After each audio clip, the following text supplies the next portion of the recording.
Hey all, and thanks for sticking around. I hope there's still few people who are still around. I know it's end of the day in Delaware, and thanks to BSides Delaware for having me.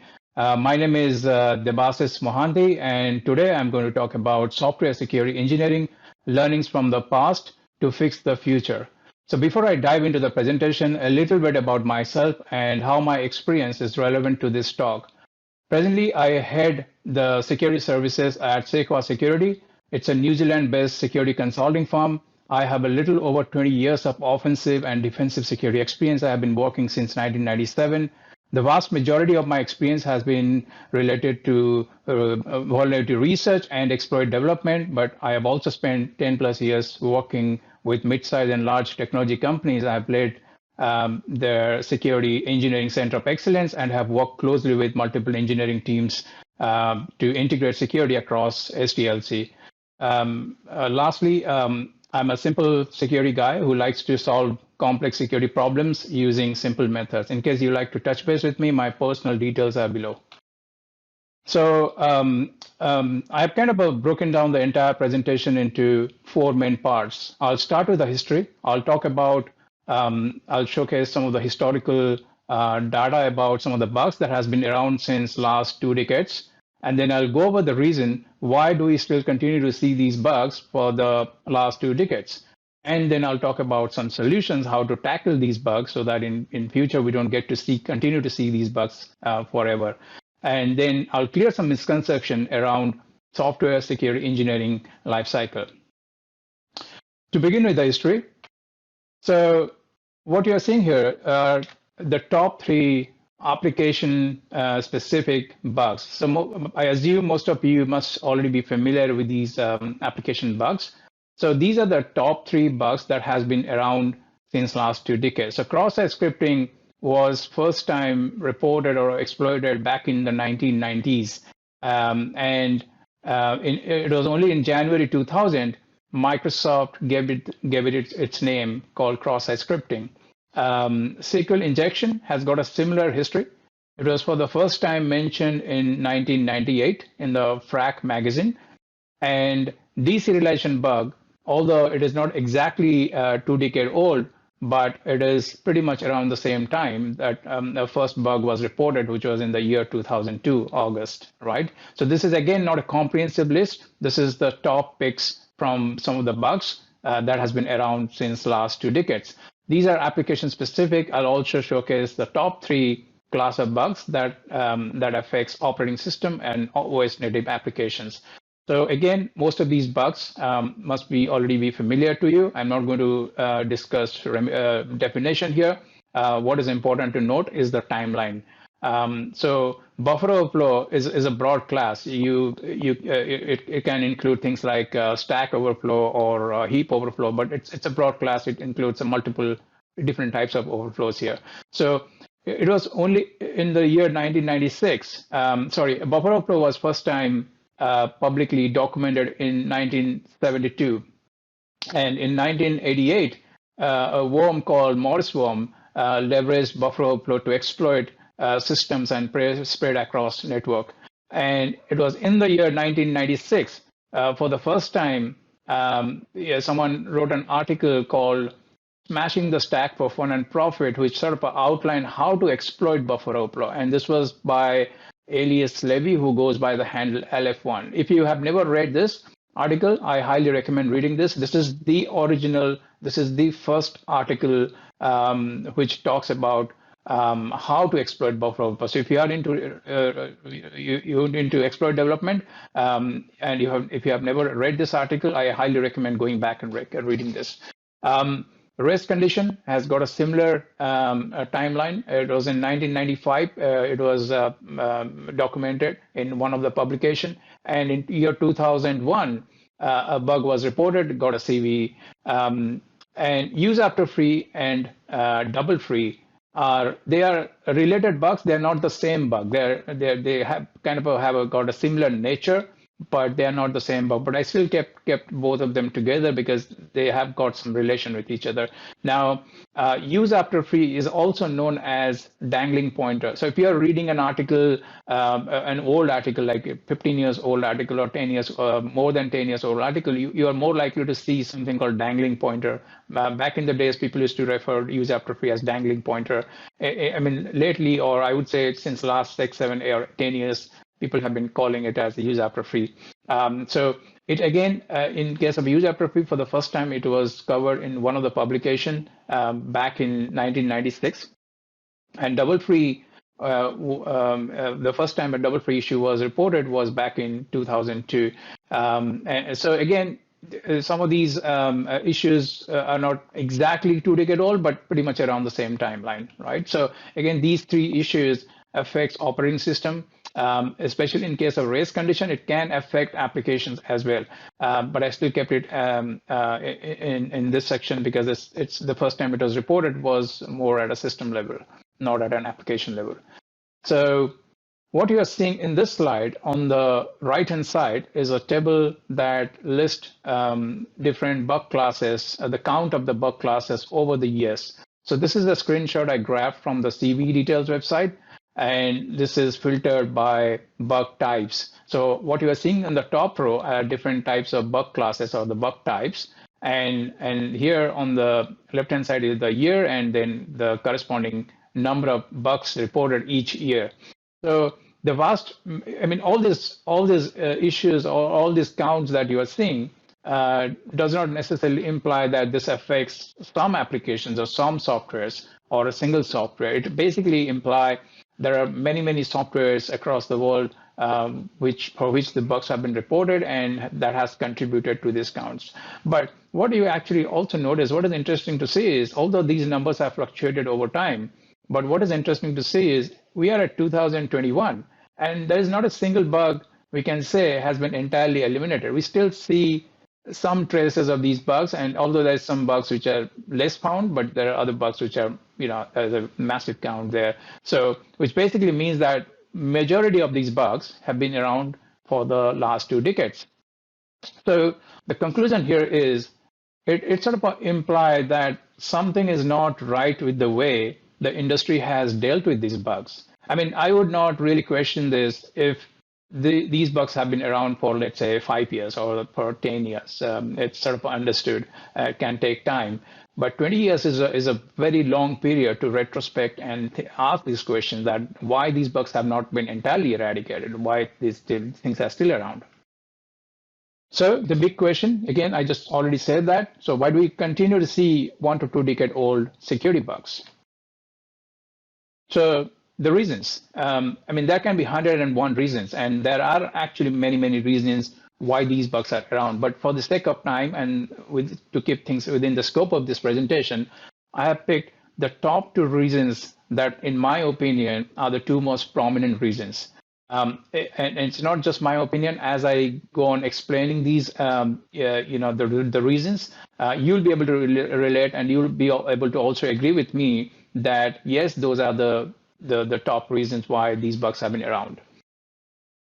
So the 2 most prominent reasons, in my opinion, are obscure within the way the vast majority of the organization respond to a bug report of the applications and software that they are responsible for fixing, and they are not responsible for fixing. I could imagine that this can be a little confusing for you to understand. I'll expand on these 2 statements in the following slide. So just remember that there are 2 statements I'm making here, and I will expand on these 2 in the following slides. So reason number 1. The reason number 1 has to do with the flawed approach the industry has taken towards mitigating software risk, and which is why we still continue to see many bugs. So a typical approach is a common mitigation strategy of an organization or an independent developer upon receiving a bug report affecting their software that they are responsible for fixing is you fix exactly what is reported, you fix exactly what, either you fix exactly what is reported or you fix exactly what is reported, including any other instances of the same bug. or fix based on bugs risk rating, but follow the second approach. What this means is you are basically prioritizing a bug based on the risk rating. You are fixing the high-rated issues, but you are leaving behind the low-rated risk. And there are some disadvantages associated with these approaches, which I'll discuss in the next slide. So let's start with the first one. So you get a pen testing report, or you get a report from a bug bounty hunter, or your internal team found a issue, and whatever is reported, you go and fix that particular issue.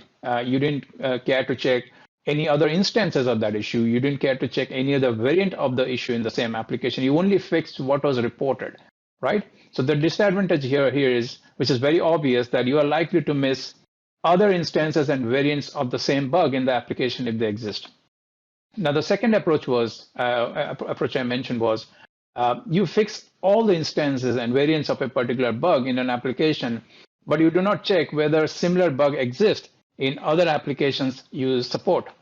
So again, the disadvantage here is it is good that you fix all instances and variants in one application, but if you are managing other application and you didn't care to go and check if those instances could affect other applications, then you are likely to miss other instances or variants of the same bug in other applications that you're maintaining. The third one was you follow the approach of fixing based on risk ratings, and you fix critical, high, medium, but the low-hanging ones never get attention or rarely get attention. So there's only few companies who make sure that they fix pretty much all bugs regardless of the risk rating, but there are many companies which do not fix the low-hanging issues. And what we have seen historically, there are evidence that majority of these low-hanging issues can be chained together, or any trivial-looking issues can be chained together with other bugs to perform more practical attacks. So if your organization or you as an individual independent developer follow such mitigation strategy, you are far from making your application and software resilient for against any security bugs. So all these approaches, although you fix some bugs, you know essentially you are still leaving behind some bugs. And at a later stage, if you are getting your application pen tested, or your application is sort of either illegally sort of attacked, or a hacker is trying to attack your application, find some 0 days, or you get it tested through a pen testing company or internal team tester, every single year you'll realize that similar issues you keep finding in every iteration. And that happens because you always tend to leave behind, if you have been leaving behind instances and variants, and you're not checking for those. So chances are in every other iterations in future, you do any kind of testing, those bugs keep surfacing back. And that contributes towards the global count. That is what every single year you see similar bugs keep coming, and every single year the same bug classes gets its count increment. So I did mention 2 words, and I assume some of you must be knowing the difference, but just in case there are a few who do not know the difference between an instance and a variant, I'll just quickly go over this. So an instance is when a functionality in an application, let's say a search functionality, is used at multiple places in an application. Let's say you are using the same code, same functionality, same set of arguments, but used in different parts of the application. That is called an instance of a functionality, multiple instance of a functionality. Example, so search for an active users in a store, search for active users in a live session, or search for active users in a chat room. If you see here, I'm saying search for active users. So that is probably the same piece of code, and it's just based on session you are using in a different areas of the application, it's sort of giving you a different result. And if excesses affect any particular instance, it implies that it is likely to affect other instances of the same functionality used elsewhere in the application. A variant is, however, is a slightly different implementation, or it could be a slightly different modification of the same code that he used. So let's say in case of search for active users, you are looking for authenticated users. You are looking for unauthenticated user. You are looking for you are using a basic filter, you are using an advanced filter.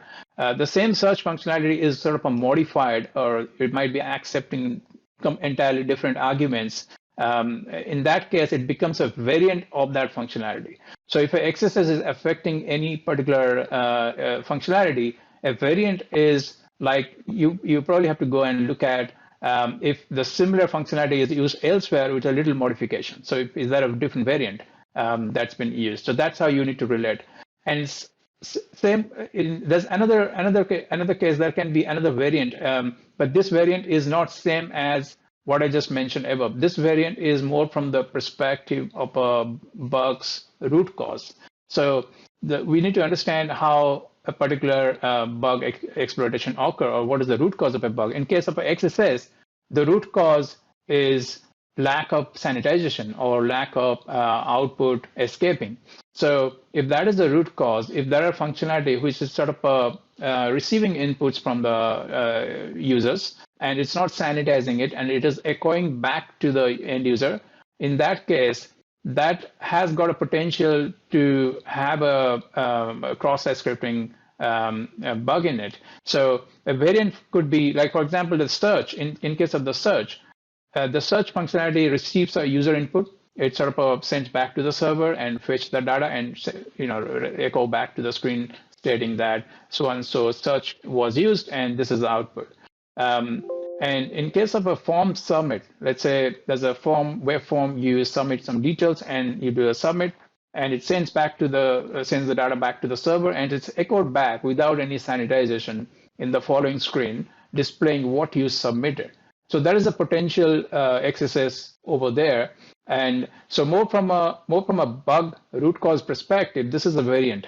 So everywhere you see data has been sent to the server and it's returned back without any sanitization, that means that this is a case of a variant over there. This is a variant of the bug, which you need to go and investigate. So there are two types of variant I'm referring here, and I'll leave the rest for you to read and refer. So reason number two. Has to do with the way that industry respond to any vendors or any developers software security advisory. For example, you see a Microsoft report and you don't work for Microsoft, or you see Adobe report and you don't work for any of these companies. And the first response is, if you are a software developer or you are an organization, you are a tech company, if you are not nowhere related to Microsoft, you are not part of that team, your response is, that is any bug report affecting their software, your response would be that that's not your problem, that's Microsoft problem, or that's Google's problem, or that's Adobe's problem. It's not your problem because it's not your software, which is obvious, which is fair response. However, this is exactly where the problem is, and I will expand on what it means and why it is a problem. So, as I mentioned, a very typical response. So this is a flow chart of how the industry respond to any public security report. And I will go over two different parts, and I will expand on why it is a problem when these bug reports are ignored. So a typical response when you see a bug report is to check whether it affects your software. If it affects your software, then you feel that it's your responsibility to fix. You triage it, you assess the risk rating, you assign a criticality rating. If it's a high critical, medium, you plan for an urgent fix, and then you release an advisory, and then everyone is happy. If it's a low risk, then you plan based on risk rating, and you probably want to sort of mitigate at a later stage. And whenever you release a advisory, then everyone is happy. However, as I already mentioned, that if you realize that bug which is reported does not affect your software or application, then the obvious response is it's not your problem, and you move on. And that is exactly where the problem is. So if I have to sort of categorize that this path is path A and this path is path B. So path A is the most common response to a security bug by majority of the organization. While path B may look obvious, this is where is hidden one of the significant root causes of why we continue to see common security bugs that have been around for over 1 to 2 decades. So before I dive further and explain, how in the path B is related to so many bugs been around for so many years, I like to sort of give a little explanation around what is a bug class and a bug nature, because there's the wording that I just came up with to sort of suit the need of this presentation, and it is important for you to understand when I'll be using that terminology. So a class of a bug, which most of you would already be familiar, is described as a way a particular bug is exploited or its resulting impact. For example, when you say cross-site scripting, cross-site scripting does not imply, as you, if you're a layman or if you are hearing cross-site scripting for the first time in its name, it does not imply that it has got anything to do with input validation. It does not imply it has got anything to do with output encoding. It implies, as if if someone is hearing it for the first time, they could sort of make a guess that it has got something to do with cross-site or scripting, right? SQL injection. If you are hearing it for the first time, you would sort of make a wild guess. It has got something to do with SQL. It has got something to do with injection, but no way you could imply that it has got something to do with dynamic queries, or it has got something to do with insecure interpretation of the inputs as commands, right? So the class names, the way the industry has named these class or the types of bugs, is the way they are exploited or its resulting impact, right? So cross-site scripting is the way it is, its resulting impact. I would say SQL injection is sort of imply the way it is exploited, right? However, the nature of the bug is related to the root cause. And this is what I was referring to, that I came up with a term called a bug nature. And because I needed to use a term that is more close to the root cause, and I couldn't find any other good terms. And I think this term suits the best. So a bug nature relates to the root cause of the bug, which basically means that if your cross-site scripting is the class name, the nature of bug is missing sanitization of the tainted inputs, which is basically the root cause of the cross-site scripting. Similarly, SQL injection is the class name. However, the nature of the bug is insecure interpretation of tainted inputs as commands. So this is again a root cause of the SQL injection. And there are some more examples here for you to refer. I'm not going to go through each one of these, but the slides will be available for you to refer. But I'll just give you one example here. Cross-site request forgery. So the way to translate this bug class is first identify the root cause. The root cause here is the cross-site request forgery occurs due to lack of server-side mechanism to differentiate between legitimate and forged HTTP or HTTPS request.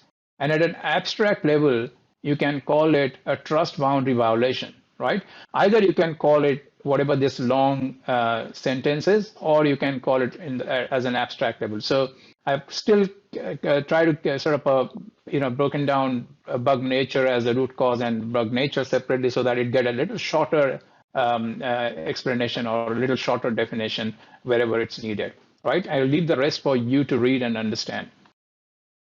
So let's take an example. Let's take a real world example and try to dissect from its dissects and sort of decipher its nature of the bug and how it affects software and how it is related, how it can be related to pretty much everyone else developing software. So here is CV 2000. So every time you read CV followed by a 4-digit number, that 4-digit number basically is related to the year it was assigned.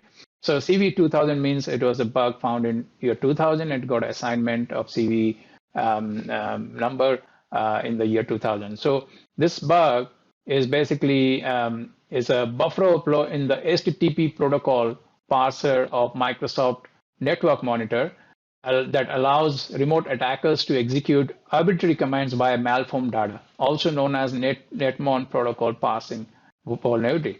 Now, if you are not related to Microsoft, you are not Microsoft developer, you run your own software development company, or you are an independent developer, again, you see this advisory, you are not bothered because this is not your product, this is not not your worry. The only thing you're probably going to be worried about is when Microsoft is going to release the patch so that you can fix your system, right? That's the only worry that you're going to have. You're not going to be worrying about whether that bug could be affecting your software. So let's do a little root cause analysis and see whether that can affect your software or not, right? So when you read this advisory a little in detail, first you identify the bug class, which is buffer overflow, which is also very much clear in the first sentence itself. And then you try to identify the root cause. So if you go and read this advisory on Microsoft website, you will also find a little more details about what causes this buffer overflow. So buffer overflow is the result of a particular root cause. You know, the root cause is exploited, and that is why that leads to buffer overflow. Buffer overflow is not the root cause. So when you do a root cause analysis, and you can also read here, as you read a little, you pay attention and read it properly. It says buffer overflow in the HTTP protocol parser. Now, I'm reading parser here. This is important. Now, for Microsoft Network Monitor allows remote attackers to execute arbitrary commands via malformed data, also known as network protocol parsing vulnerability. So when you're reading parsing vulnerability, it basically means it has got something to do with the parsing. That is the root cause. So when you go and read the advisory, you'll find that they have stated buffer overflow due to several unchecked buffers in the protocol parser. Now, the exact root cause is starting to get exposed, right? The buffer overflow is not the root cause. Rather, the root cause here is the problem with the parser functionality, right? So now if you have to isolate what is the nature of the bug, then it is very clear that it is a parsing vulnerability, and the attack vector here is the parser functionality. So the functionality that is affected is a parser functionality, and the nature of the bug is parsing vulnerability, right? This is the main reason why I use the word nature of the bug, and I came up with that terminology. So again, the conclusion here is, so as soon as you see it's a bug that is associated with the parser functionality, the conclusion here is this bug implies that things can go wrong in a parser, right? If it lacks any relevant security validation during input parsing. So now you need to check, does your application or software implement any kind of parser functionality? If yes, then you have to go and thoroughly identify all instances of the parser functionality, whether it is parsing file, whether it's parsing protocol, whether it's parsing path. You might have implemented image parser, you might have implemented XML, JSON parser.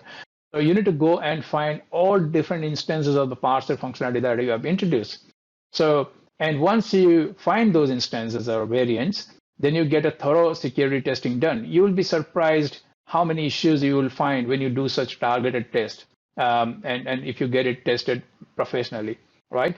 And once you find those details, once you find those bugs, then you need to keep a record of such attack vectors. You need to make sure that those attack vectors, along with what you found in terms of bugs, you need to keep a record of all of these in an attack vector database. And this is a database that you need to create for your own organization, right? And this is going to be very, very useful in future, because every time you do a design, application or software design, you can always refer back to these database and check what are the abuse cases, what are the vulnerable functions that you need to pay attention, and this can help you make solid design decisions in future, right? Now, I did cover this part, this right-hand side part. I didn't cover the left-hand side part. So the left-hand side part is when you did all this analysis and you came here and you check that does it affect your application? Do you implement any similar functionality? If the answer is no, you still need to keep a record of that, because you spend so much time doing analysis, and you definitely don't want to get it wasted, because this piece of information is going to be very useful.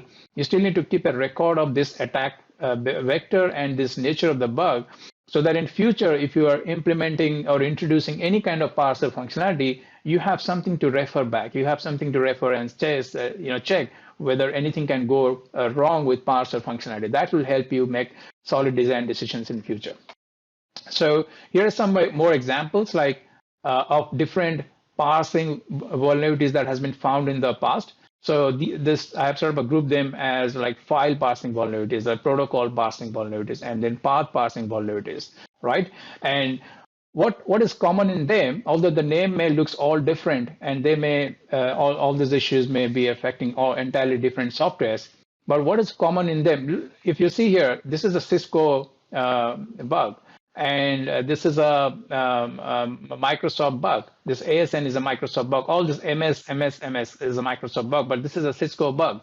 But what is common in them is that all of these are parsing vulnerabilities, and you will find many such examples as you go and look through all the CVs, and you will find so many common pattern between all these bugs, right?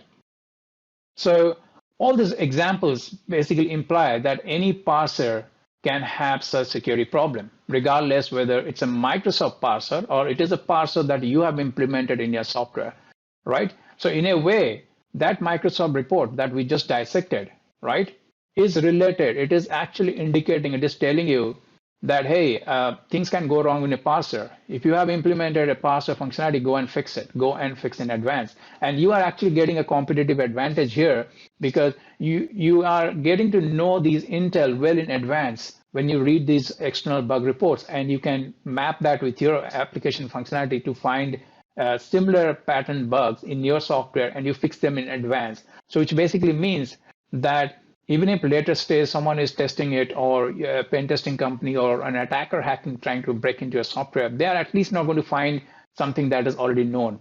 Because those are the known bugs that you have already taken care of. Okay, so if you want to eliminate all the known class of bugs in your software, the way the industry must respond is this. This is again a flowchart. I kind of have covered most of it, but I'll still quickly go over it. So you receive a you see a bug report, and you check whether it affects your application software. Already path, this side is something I've already covered. I'll cover the path B. So the path B should be that instead of simply ignoring that report, you first check whether, identify the nature of the bug. And I already explained how to, decipher the nature of the bug. And then you check whether your application has functionality or process that can be affected by a similar nature bug.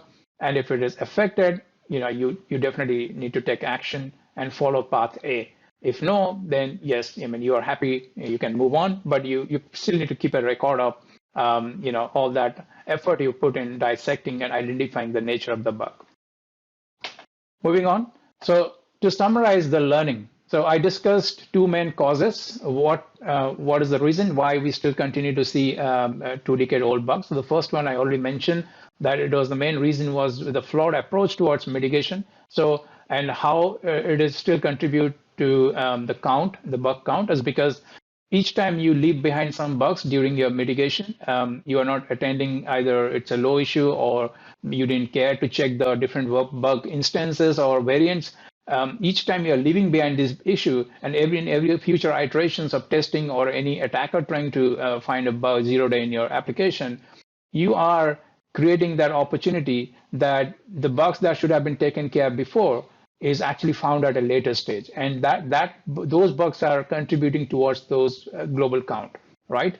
And now, reason number two, which is the learnings are that if you ignore any security bug report, you are missing the opportunity to identify potential bugs in your application in advance, right? So these external reports are actually feeding you with intel, and if you're ignoring them, chances are the same your application, your software, when tested, will be found vulnerable to same issues that was already reported earlier in many other software. And which is the main reason why you see when people find bugs in one software and they use the same information and find in rest of the test other softwares and find the same bugs. So imagine that if every other company start following all these CVs and all these advisories and sort of try to map those information and identify whether you got a similar functionality without getting tested. You try to first identify whether you got a similar functionality and whether those could be vulnerable. and then you address that in advance, and you go to a pen testing company and say that, hey, I've taken care of all of these known bugs in the past. Now I want to get it tested. Now imagine what your software posture is going to be. And when the pen testing company is going to test it, even if you go to the best pen testing company, they're going to really struggle with finding any known bugs, because then they will be down to actually finding any kind of unknown bugs, unknown classes, right? Or even if they find something, those are going to be edge cases. They're not going to be something that is very obvious or easy to find. So the solution, I already discussed part of the solution in the previous slide, but essentially what it is to summarize is you must make sure that you identify all the bug instances and variants each time you get a bug report. A combing operation is very, very important, this part. It can be a little hard, but if I have to run a software company, I would go and check every single bug reports that has been reported and documented in the past, like all the CVs and all the exploit DVs, exploits. There are some softwares which has got bugs for which it may not have a CV, but there could be an exploit for that software. So do check exploit databases as well, because there are many softwares which do bugs which do not have a CV. So just following CV won't help. So you need to check pretty much every single databases that catalog bugs and exploits, and then over time, you need to sort of map these bugs with your functionalities and try to address similar, vulnerable functions in your application. That will help you in a long run, and in future iterations, you will see a decline in all the known bugs being found. So finding unknown or zero-day bugs is okay, but if the same known bugs keep repeating in every iteration, then there is something wrong with the way you are mitigating risk. Attack vector database, I already mentioned why it is important and how it is going to help you in making future design decisions. So do create your own attack vector database. Don't wait for someone else to create and you're going to use it. So you can start creating it. You will have more control over what you are doing. So these recommendations will take care of all known bug classes. Let's just assume that the world will be a better place and all the known bugs are gone, right? So in few years' time. So what about unknown bug classes or 0 days, right? Which is a good question. So tackling 0 days or unknown bugs, is it practical, right? I get these questions very often. In my opinion, 0 days are a bit overrated. The question that one must ask is whether the industry has done enough to minimize the risk of 0 days to the extent that it is nearly impossible to exploit, right? There's too much talk on 0 days, can just bring down servers. 0 days can compromise any server. There's a big risk on 0 days, which is fair, which is understood. But is it not way too much overhyped? Is it not way too much overrated? Because there's always a solution. Most of the 0 days actually bank on the known bug classes.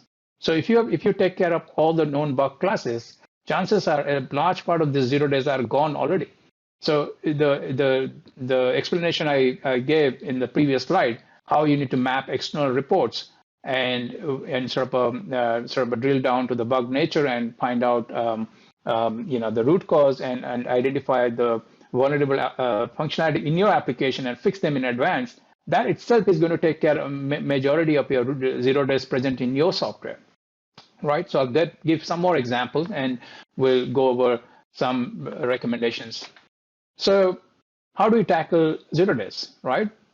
One way I already mentioned is to look at clearing all the known bugs. The other way is to string the attack option, right?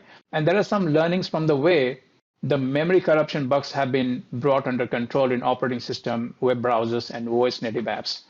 Now, I'm not sure how many of you are already aware. There's a massive decline in the way memory corruption can be exploited in modern operating system. So have you ever wondered why it is getting harder and harder to exploit memory corruption bugs on the modern operating system and web browser, or why do we see a decline in successful memory corruption exploit for modern systems compared to web application? Let's find out how modern operating systems and web browser mitigation approach excels as compared to web application mitigation. So here I've taken a Windows example. This is again just to clarify. This pretty much is a similar way it works in all other cases, all other operating system like Linux or Mac OS. But this for the sake of one example. I've given a Windows example here. This is a typical stack-based exploit building block. In a layman term, it's outside the scope to go through each one of these technique, but I'll give a high-level idea of what it is. So in a layman term, in an exploit, you will have a trigger, which basically is nothing but either is causing a crash or simply causing an exception to leverage from there on to do something bad, right? So there must be some kind of a trigger that should cause either an exception or a crash. And then it is always followed by some set of sequence of steps.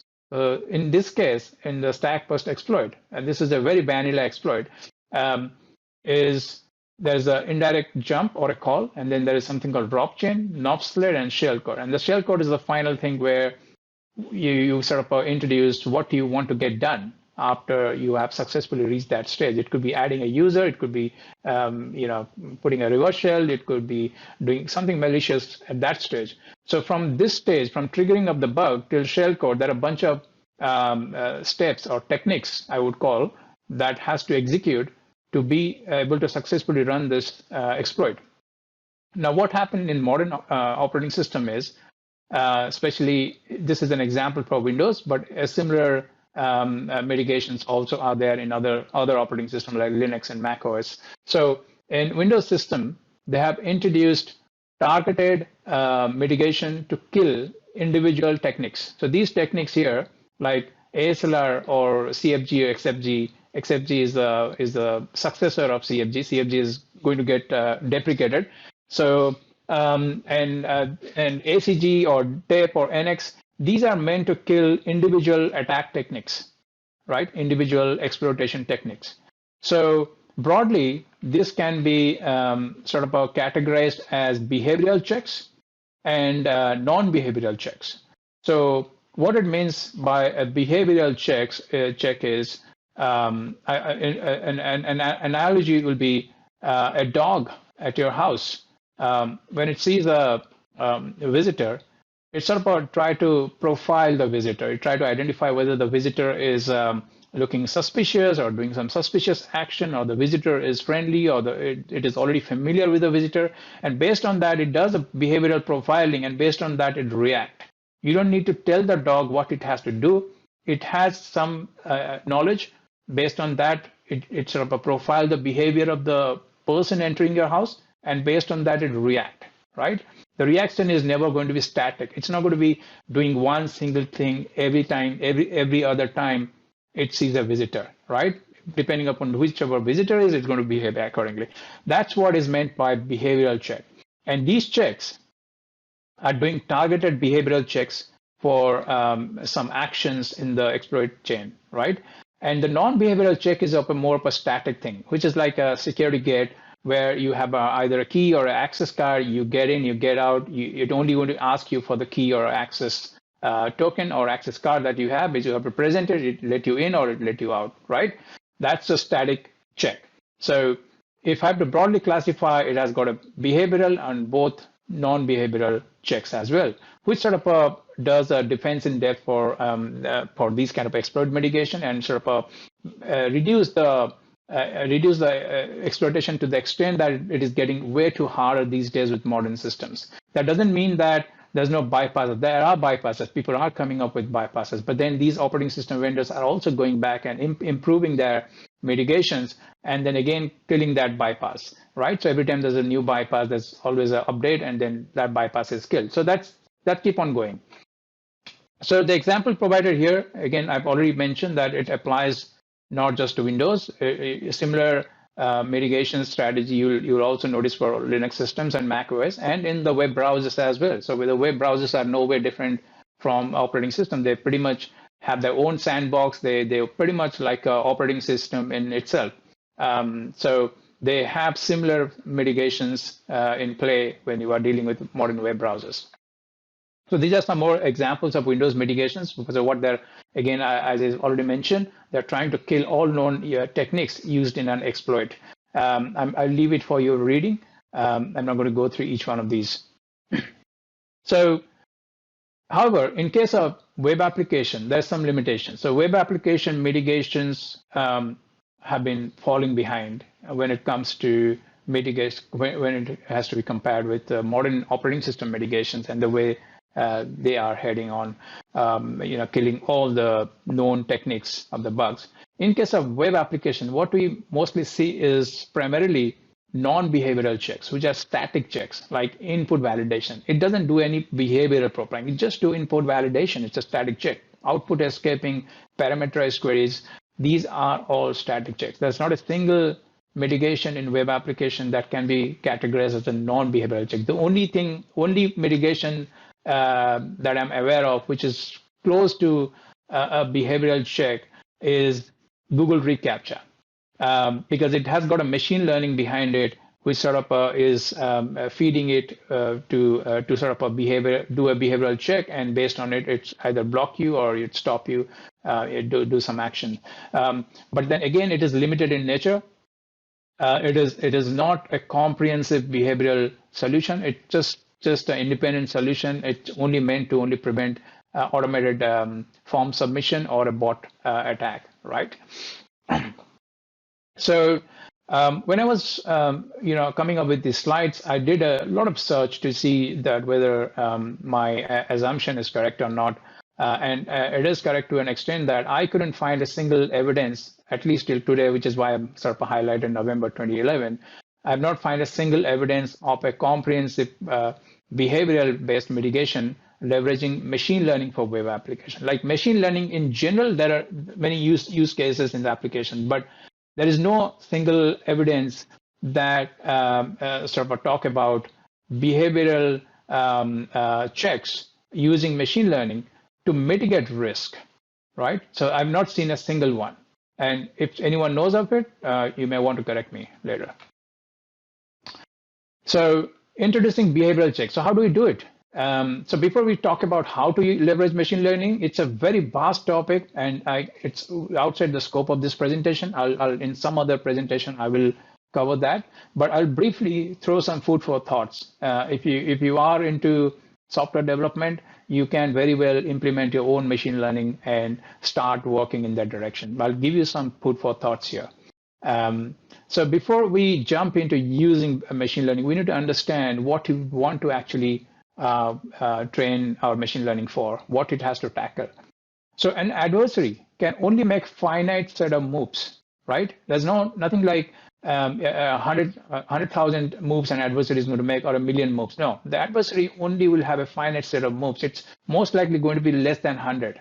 If we have to even consider, let's say, even on the higher side, let's say if there are some super duper adversary who knows more than everyone else, these number can go to a few more hundreds, but it's never going to be that there are infinite ways an adversary can make moves. No, it's always going to be finite set of moves.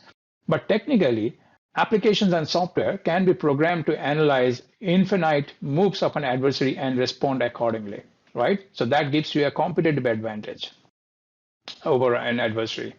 Now, integrating machine learning with your critical application infrastructure can do such tasks with much ease. It's actually getting much more easier to do those kind of emulations and sort of identify different possible scenarios. So machine learning technology has matured to a stage that any seasoned developer can leverage machine learning technology to integrate with applications, and it is no more costly also.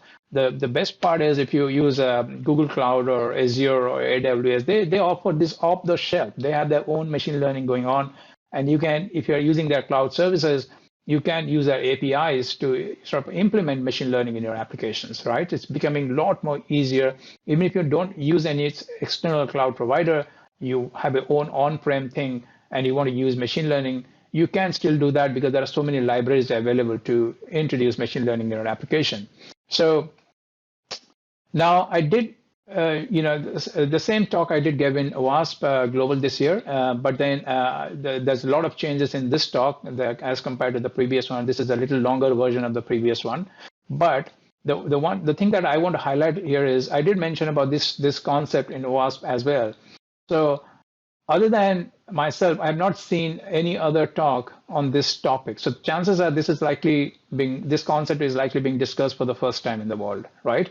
And again, I like to be, I like to be corrected. If anyone knows of any evidence, do message me. At least I have not seen when I was doing search. So the goal here is to create a lot of awareness in this space so that people start working in this direction and start implementing behavioral checks for web applications, because I have not seen a single comprehensive solution for web applications to do behavioral checks. And I'm not talking about web application firewall here. That is a totally independent technology. I'm talking about anything that you can build into the application, right? So your application should be self-sufficient to deal with attacks. So this is not something I've come across anywhere. Okay, moving on.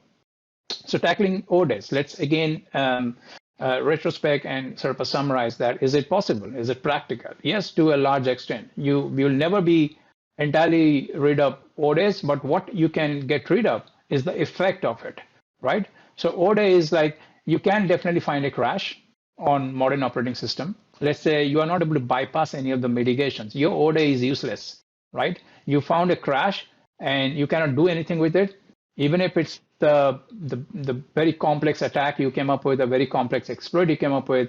But if you are not able to do anything with it, then that ODE is useless, right? So the effort should be to make ODE as useless as possible. There will always be ODEs, but can you make it useless, right? And can you get a feedback that a ODE exploitation occur so that you can take that feedback and again improve your system? So the first thing to do is, as I already mentioned, you need to kill all known bug classes, every known bug classes in the history that you are aware of. And I already explained how to do that. You need to refer back to CVEs, exploit database, do that dissection, dissect the bug class into the bug nature and see whether it maps to your any existing functionality, and you need to fix it, there and then. And once you fix all the instances, variants, and you have gotten rid of all the known bug classes, then you are at a better stage. You have already taken care of half of the ODEs there, right? Now, to take care of any new edge cases or any new ODEs in future is to introduce machine learning to your applications, right? And train machine learning to analyze the legitimate in and out traffic. Now, there's too much emphasis in case of application is what is coming in. There's always input validation. There is the sanitizations for many, many things. The only place you are worrying about output is output encoding. That's the only place, when output is given some importance. But there's too much emphasis on what is coming into the application as a traffic, right? Now, there's no emphasis on what's going out. Now, you can train your machine learning to analyze those traffic. You can find good use cases and abuse cases. So any deviation from the use case can be detected by machine learning pretty quickly, and it can be reported and blocked and can be inspected that why there's a deviation. For example, suddenly you are expecting your traffic, your outbound traffic has to be always between a gate, an upper limit of, let's say, 1 gig, right? Or maybe 100 MB, okay? And suddenly you see a spike of 500 MB your outbound traffic. Now, is it not something that you should be inspecting? Now, so if there is a deviation like that, if you can train your machine learning to look for all good use cases, and any deviation can be immediately blocked and inspected, right? So that's how you need to improve. So continuously training your machine learning with all these cases and misuse cases, it can reach a stage where not just it sort of detect any deviation in traffic, it can also report back. So you inspect. If there is an exploitation of 0 days, you get to see what that 0 day is, and you can go back and sort of improve your machine learning or improve your defenses. That's the way to go about tackling 0 days to an extent that at this particular stage you will meet where that could be 0 days, but exploiting your system will become so difficult that it becomes nearly impossible. That should be the idea. So tackling orders is, again, as I already mentioned, is a vast topic, and I'll expand over it in some other presentation later in some other conference. It might be, who knows, it might be next year, BSides Delaware. However, the above steps are practical approaches to implement and start building defenses against orders. This is just a basic diagram of machine learning integrated with applications. I'll leave it for you to refer later. There are much more advanced things you can do. This is just a very, very basic diagram. The misconception. This is the final thing. The misconception around software security engineering. So before I talk about the misconception, I'd like to show you a little bit of timeline or the paradigm shift in regards to software security engineering, and when people started treating introducing software security into the SDLC lifecycle. Now, these are the three main or the three most widely used methodology. That is SDLC, waterfall, agile, and DevOps. These are the three most widely used development lifecycle used across the world. Now, waterfall was the first one that was introduced in the year 1985, and security, people started talking about security in the year 1988. It was 1988 people started talking about security. It came up in the NIST guide that why it is important to introduce security into waterfall. And in year 2002 and 2004 onwards, people started, then following the same footstep, they started improving security into the waterfall model. And 2006, Microsoft came up with a guide, which is awesome guide. It's a very, very comprehensive guide. If you have never read it, I highly recommend going and checking it. And you'll realize how early and during that time people were talking about security in SDLC. It's just about people have not followed it thoroughly or not taken it seriously. In Agile was introduced in 2001, and people started talking about security from 2005 onward. This was the first known instance where people started talking about security in Agile. The same was covered in Microsoft 2006 publication as well. They covered both waterfall and Agile in the same document. So that's why I sort of mentioned both in both places the same document here. DevOps was introduced. The idea of DevOps came up in 2007. It was introduced in 2009, and initial industry adoption happened in 2011. And from 2012 onwards, we started seeing in several conferences, people started talking about DevSecOps and all of that stuff, right? And people know, pretty much every single year in every other conference, we hear about DevSecOps. There's some talk. So what is the misconception? Now, over the last few years, there has been significant rise in the popularity of DevSecOps, no doubt about it. However, without proper clarity on when to go for DevSecOps, there has been an increasing misconception about it, right? So these are some of the snippets that are extracted from various online sources. So I'll first read it, and then I'll talk about why there is some misconception here. So the first statement reads like, DevOps is better with security, and security is better with DevOps.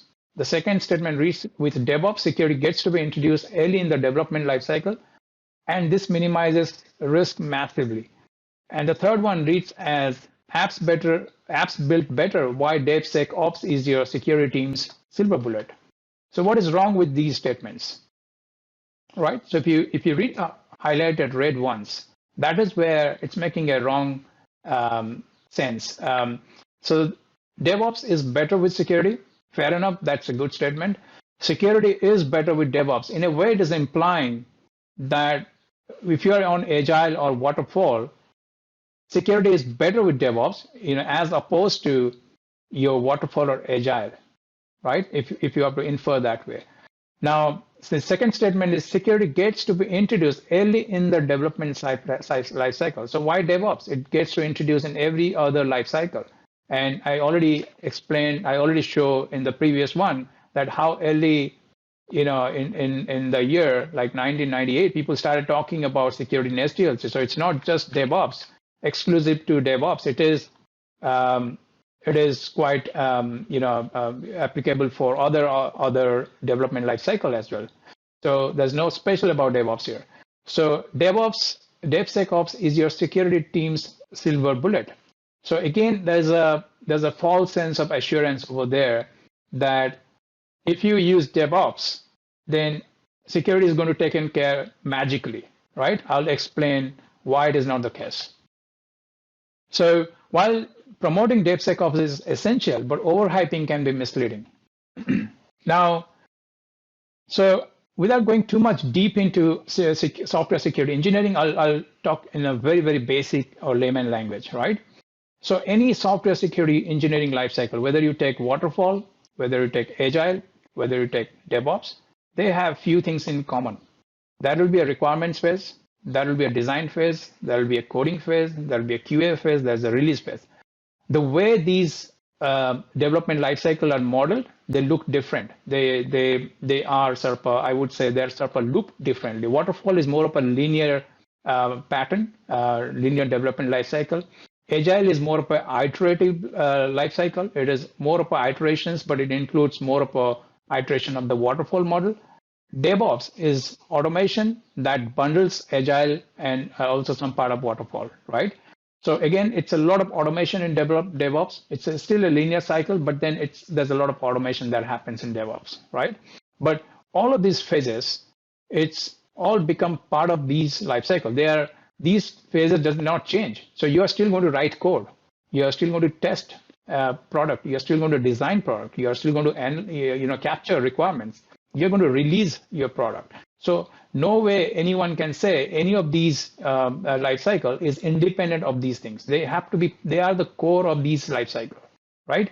And when you talk about building security into these phases, it basically means this is a common sense alignment of all the security activities that has to be done for each of these stages. So regardless of where you do or when you do the requirements capture, you have to do a requirements review. Regardless of when you do a design documentation, you still need to do a design review. Same thing goes for coding. You need to do a coding code review. And pen testing is done at a QA stage. You don't do a pen testing when you're writing code. Post-release, you do a bunch of testing, right?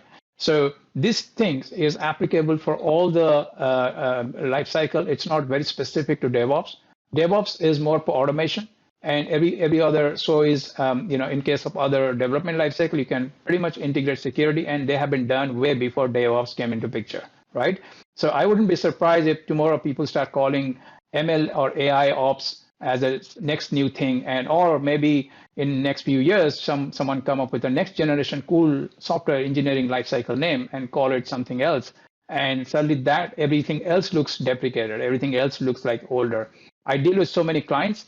And I still see clients with waterfall doing much more better in security as compared to DevOps. So it's not about which lifecycle you follow. It's all about how you implement security. That makes a big difference in terms of your outcome. So building security into the SDLC is always an explicit process. It's not an implicit process. It's not going to be you're going to choose DevOps or any other future ops is going to magically take care of security. No future ops or any development lifecycle is going to magically take care of security. You have to explicitly introduce security and make sure it's thoroughly done. So building security into software engineering lifecycle, as I said, is always explicit, not implicit. A fixed set of common sense security activities exists that remains the same across all types of development methodology. There is no such silver bullet in software engineering. The level of security assurance largely depends on how thorough the security assessment is done at each stage gate and whether the vulnerabilities are mitigated timely. Now, still people want to migrate to DevOps or DevSecOps. I've given a little flowchart as a guidance to decide whether it makes sense for them to go for DevOps or not. First thing you need to do is it a business requirement? That should be the first question you need to ask.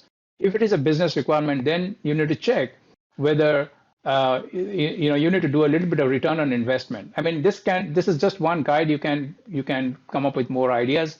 And the return on investment, if the return on investment is in favor of your, the outcome is in favor of your favor of migrating to DevOps, then you go for it. Then if it's making sense for your business, then you go for it. However, if the question is it to ensure better software security assurance and that is when you need to stop. Because if you are on agile or you are on waterfall and you are asking this question that I should move to DevOps because it is probably going to take care of my security problem magically, then you need to stop there, because it means that you are probably not doing something right with your existing development lifecycle. Your decision to move can only be justified if it is a business requirement. If the business sees value in moving to DevOps, it sort of saves money, saves resources, or saves whatever. You see more money through DevOps, then go for it. But if it is not giving any of that value, and you think someone has told me that doing DevOps is going to take care of my security magically, that's when you need to stop. You need to you need to look at your existing development lifecycle and consider implementing security thoroughly.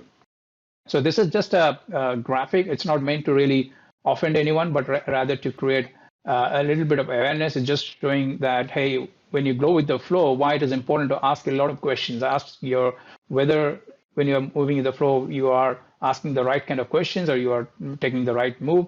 Or you're simply blindly just going with the flow. Final words.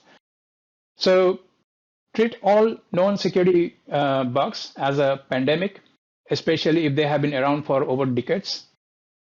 No one wants COVID to last for the next 20 years. And I have the same feelings and the same feelings apply to known security bug classes, particularly those around this is real quick, for over a decade or two. And if you use suggestions made in this presentation to eradicate known bugs from applications and achieve success in eliminating them, then spread the word and talk about your success.